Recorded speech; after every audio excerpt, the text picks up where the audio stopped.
দক্ষ শ্রমিকের ঘাটতি পূরণে ডিপ্লোমা ও ভাষা শিক্ষায় গুরুত্ব দেওয়ার পাশাপাশি পুরাতন শিল্প কারখানা চালুর পরিকল্পনার কথা জানিয়েছেন শ্রম ও কর্মসংস্থান মন্ত্রী আরিফুল হক চৌধুরী।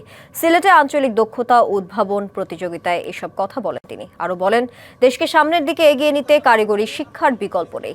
এ সময় শ্রমমন্ত্রী আরও বলেন, ভাষা শিক্ষার উপর জোর দেওয়ার পাশাপাশি মাদ্রাসাকেও কারিগরি শিক্ষার আওতায় আনার কথা ভাবছে সরকার। জাপানি শিক্ষক আমরা নিয়োগ দিয়েছি, জাপানি ল্যাঙ্গুয়েজের জন্য কোর্স করেছি। আমরা এখন আমাদের টিএসসি যেগুলো ট্রেনিং সেন্টার এগুলোকে আমরা আরও অ্যাক্টিভেট করেছি।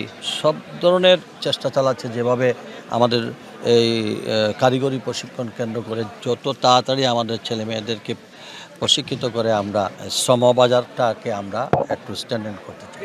কালার এক্সপার্ট ডার্ক স্যাপ এবং মাইল্ড অন হ্যান্ডস টেকনোলজি সমৃদ্ধ অরিক্স অ্যাডভান্স ডিটারজেন্ট পাউডার আপনার লন্ড্রি এক্সপার্ট।